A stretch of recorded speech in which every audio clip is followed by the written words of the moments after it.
আসসালামু আলাইকুম রহমতুল্লাহি ওবরকাতুহ। সম্মানিত দর্শক, ডক্টর মোহাম্মদ ইউনূসের ক্ষমতার উৎস কি? তিনি কতদিন থাকবেন? কবে যাবেন? তিনি কিভাবে এলেন? আজ তিনি যে রাষ্ট্র ক্ষমতা ভোগ করছেন, তার এই ক্ষমতার নেপথ্যের শক্তি কি? অথবা তিনি আগামীতে যে রাজনৈতিক অভিলাষ লালন করছেন, তার মদতপুষ্ট রাজনৈতিক যে দলগুলো, যা কিনা আগামীতে একটি সরকার গঠনের স্বপ্ন দেখছে, এগুলোর পেছনে নিয়ামক শক্তি কি? সেই বিষয়গুলো নিয়ে আজকের এই ভিডিওতে সংক্ষেপে আলোচনা করার চেষ্টা করব। প্রথমত, তিনি যে ক্ষমতায় এসেছেন, এই ক্ষমতায় আসার পেছনে হুট করে তিনি এই ক্ষমতায় এসে গেছেন, বসে গেছেন, আমরা যেভাবে শুনছি, যেভাবে বিশ্বাস করছি, প্রকৃত ঘটনা তা নয়। তিনি পুরো সময়টি শেখ হাসিনার বিরুদ্ধে তার যে মনোভাব, তিনি এত চমৎকার করে সেটি গোপন রেখেছিলেন শেখ হাসিনার জমানাতে, যেটি আমরা বুঝতে পারিনি। কিন্তু সবার শেষে তিনি যেদিন কোর্টে হাজির হয়েছিলেন, শ্রম আদালতে, ঠিক সেই সময়টাতে তার অতীতের সকল রেকর্ড ভঙ্গ করে, অর্থাৎ তিনি সাধারণত কথা বলতেন না, তার পক্ষে আইনজীবী কথা বলতেন। তো আইনজীবী জনাব মামুন, তার যে বাকপটুতা, তার চাইতে কোটি কোটি কোটি গুণ বেশি বাকপটুতা রয়েছে ডক্টর মোহাম্মদ ইউনূসের। তো তিনি যদি সে 2012 সনে 11 সন থেকে কথা বলতেন, দেশ ও জাতির পক্ষে কথা বলতেন, বিএনপির পক্ষে কথা বলতেন, জামাতের পক্ষে কথা বলতেন, রাজনীতি নিয়ে কথা বলতেন, সম্ভবত 2014 সনের যে বিনা ভোটের নির্বাচনটি, এটা হতো না, বিনা প্রতিদ্বন্দ্বিতার নির্বাচনটি হতো না। এইরকম তিনি আসলে কথা বলেননি। তিনি কথা না বলে, যেহেতু তিনি কাজের মানুষ, তিনি গোপনে কাজ করে গেছেন। এখন সেই কাজ নিয়ে নানাজনে নানা অভিযোগ করছেন। কেউ বলছেন বাইডেন প্রশাসনের সঙ্গে তার সুসম্পর্ক ছিল, কেউ বলেছেন যে পুরো প্রকল্পটিকে, অর্থাৎ শেখ হাসিনার যে পতন, এটিকে ত্বরান্বিত করার জন্য, বিভিন্ন অ্যাঙ্গেলে মাস্টার মাইন্ড তৈরি করার জন্য তিনি আমেরিকার যে চ্যানেল, সেটা হলো জর্জ সরোজ নামক একজন ধনকুবের রয়েছেন, তাকে তিনি ব্যবহার করেছেন। এরকম অভিযোগ, সত্য মিথ্যা আল্লাহ রাব্বুল আলামিন জানেন। তার জন্য যারা প্রকাশ্যে মাঠে নেমে কথা বলেছেন, তাদের মধ্যে ক্লিন্টন ফাউন্ডেশন, হিলারি ক্লিন্টন, যারা নোবেল পুরস্কার পেয়েছেন বিভিন্ন সময়টিতে, সে সকল নোবেল লরিয়েটগণ, এবং বিশ্বের নানা রকম পত্রপত্রিকা, অ্যামনেস্টি ইন্টারন্যাশনাল সহ অন্যান্য এনজিও এবং মানবাধিকার প্রতিষ্ঠানগুলো। কিন্তু তিনি নিজে রেসপন্ড করেননি, অন্যকে দিয়ে কথা বলিয়েছেন। বাংলাদেশে তার পক্ষে অনেকে কথা বলেছেন, কিন্তু তিনি নিজে কথা বলেননি, এবং এটাই হলো তার শক্তির মূল উৎস। আমাদের মধ্যে যা হয়, বেশিরভাগ ক্ষেত্রে আমরা ছোট মুখে বড় কথা বলি, নিজের যতটুকু না ক্ষমতা তার চেয়ে বেশি লম্ফঝম্প করি, এবং আমাদের হাতে একটা নসিমন ভটভটি এরকম যদি মেশিন থাকে, সেটা দিয়ে আমরা বিমানের যে রোলস রয়েস 747 বিমানের যে রোলস রয়েস ইঞ্জিন, সেই ইঞ্জিনের কাজ চালানোর জন্য বিমানের সঙ্গে নসিমন ভটভটি লাগিয়ে দিয়ে একটি 747 জাম্বো যেটা আমরা আকাশে উড়ানোর চেষ্টা করি। এই হলো আমাদের মতো সাধারণ মানুষের কর্মকাণ্ড। আর ডক্টর মোহাম্মদ ইউনূসের মতো প্রাজ্ঞ অভিজ্ঞ যারা লোকজন রয়েছেন, তারা দেখা যাচ্ছে যে 133টি হাতি প্রসব করে ফেললেন, কিন্তু একটা শব্দ হলো না। কিংবা 1000 রয়্যাল বেঙ্গল টাইগার সমাজে ছড়িয়ে দিলেন, সুন্দরবন থেকে এনে 1000 রয়্যাল বেঙ্গল টাইগার সমাজে ছড়িয়ে দিলেন, কিন্তু একটু শব্দ করলেন না। আমাদের মধ্যে যারা সাধারণ মানুষ, তারা বাঘের একটা পশম, সুন্দরবনে ঘুরতে গিয়ে কোনো একটা জায়গা থেকে বাঘের একটা পশম পেয়ে, সে হয়তো দেখা গেল সেই পশমটিকে বাঁধিয়ে ঘরের মধ্যে রেখে তারপরে বন্দুক নিয়ে সামনে দাঁড়িয়ে বিরাট একটা ছবি তুলে বলার চেষ্টা করেছিলেন, বাঘের গুলি করে বাঘকে গুলি করে তিনি শিকার করেছেন, বাঘ পালিয়ে গেছে, তো বাঘ ধরতে পারেনি, বাঘের পশমটি তিনি নিয়ে এসেছেন। তো এরকম হলো আমাদের সাধারণ মানুষের যে চিন্তা চেতনা। কিন্তু ডক্টর মোহাম্মদ ইউনূস নীরব থেকেছেন এবং সেই পুরো সময় 2010 থেকে একেবারে 25 সন পর্যন্ত এখনো তিনি নীরব রয়েছেন, কিন্তু তলে তলে তার কাজগুলো হয়ে যাচ্ছে। তিনি যেভাবে ক্ষমতায় এসেছেন, যেভাবে ক্ষমতায় বসেছেন, এটি একটি রহস্যের আধার। এই রহস্য আমরা এখনো পর্যন্ত উন্মোচন করতে পারিনি। তিনি যে কথাগুলো বলেছেন বিভিন্ন সংবাদপত্রে, তারপরে বিভিন্ন সাক্ষাৎকারে, এটি অনেকটা দেবশিশুর মতো সহজ সরল উক্তি। তিনি বলেছেন, আমি শেখ হাসিনার সঙ্গে একেবারে পেরে উঠছিলাম না। তারপর তিনি বলেছেন যে আমি এইসব নিয়ে চিন্তাই করছিলাম না, আমি পালিয়ে যাওয়ার চিন্তা করছিলাম, অন্য দেশে থাকার চিন্তা ভাবনা করছিলাম, হঠাৎ করে ফোন আসলো, একটা অভাবিতভাবে আমি রাষ্ট্র ক্ষমতা পেয়ে গেলাম। তো এটা যখন আমরা শুনছিলাম, আমরা তখন মনে মনে ভাবছিলাম যে মাই গড, মানুষ এত ভালো হতে পারে, এত সহজ সরল হতে পারে, এভাবেও কেউ কথা বলতে পারে।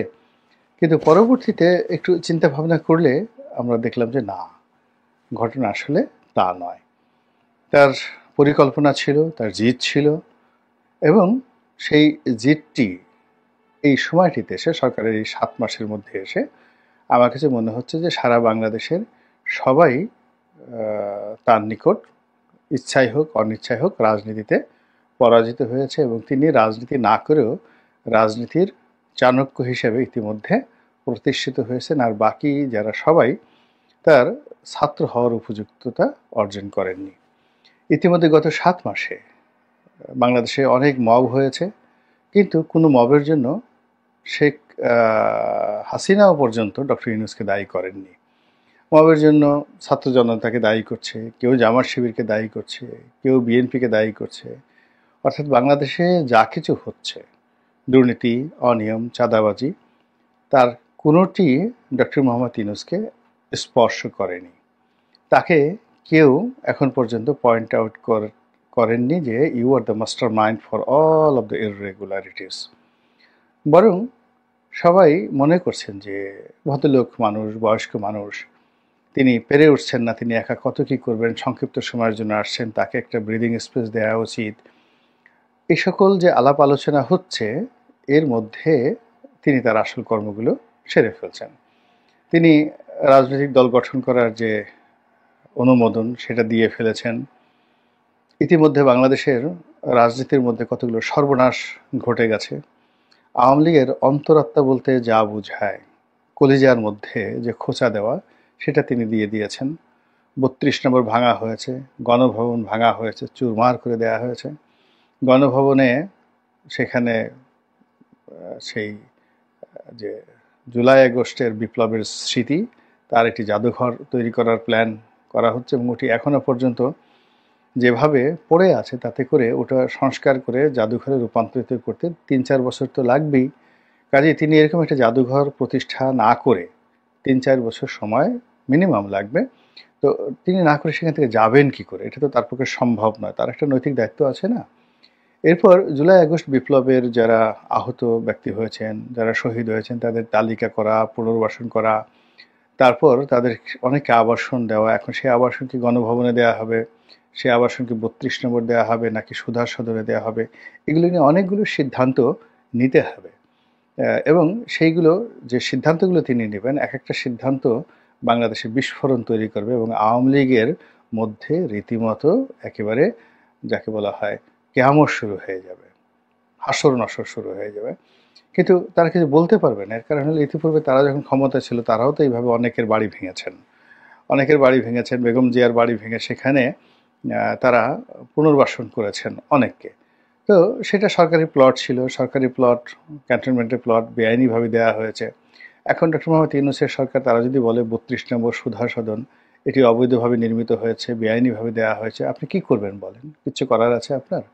কিংবা তার যে পূর্বাচলের যে সহায় সম্পত্তিগুলো শেখ পরিবারের, সেগুলো বাতিল করা হচ্ছে, আপনি কি করতে পারছেন? কিচ্ছু করতে পারছেন না। কিন্তু এই জিনিসগুলো যখন করা হবে, যদি বলা হয় 32 নম্বরে একটা পিনাকি সাহেবেরা তো অনেক কিছু করতে চাচ্ছেন, কেউ কেউ হয়তো টয়লেট বানানোর কথা বলছেন, তো এগুলো না করে জুলাই আগস্ট বিপ্লবে যারা প্রথম সারির শহীদ রয়েছেন, জীবন হারিয়েছেন। তো সেই তাদের জন্য যদি 100-150 ফ্ল্যাট নির্মাণ করা হয় 20 তলা বিল্ডিং করে, এবং সেই ফ্ল্যাট তাদেরকে বরাদ্দ দেওয়া হয়, ঠিক যেই কাজটি বেগম জিয়ার জায়গাতে করা হয়েছে, আপনি বলেন তো কত মানুষ তালি দিবে? বিএনপি বিরোধী যারা লোকজন রয়েছেন তারা তালি দিবেন, আর বিএনপি যারা মানে আওয়ামী লীগের যারা সমর্থক রয়েছেন তারা কীভাবে হাহাকার করবেন? তো এরকম তালি বাজাতে এবং হাহাকার করতে আর এই বিল্ডিং তৈরি করতে মিনিমাম 2 বছর সময় চলে যাবে। আর এই 2 বছর সময় বসে ডক্টর মোহাম্মদ ইউনূস এবং তার যারা লোকজন রয়েছেন তারা তো এই সময়টাতে খালি হাতে বসে থাকবেন না, কিংবা বগল বাজাবে না। তারা রাজনীতি করবেন, রাজনীতি শিখবেন, এবং এই রাজনীতি শিখতে শিখতে ইতিমধ্যে যতটুকু সফলতা তারা দেখিয়েছেন একেবারে গত 7 মাসে, জামাতের যা হবার তা তো হয়ে গেছে। এখন জামাতের আমির বলতে যা বোঝায়, তাকে নিয়ে যেভাবে ট্রল হয়, এটা আগস্ট মাসের 5 তারিখের আগে কল্পনাই করা যেত না, কল্পনাই করা যেত না। তো সেই জিনিসটা হচ্ছে।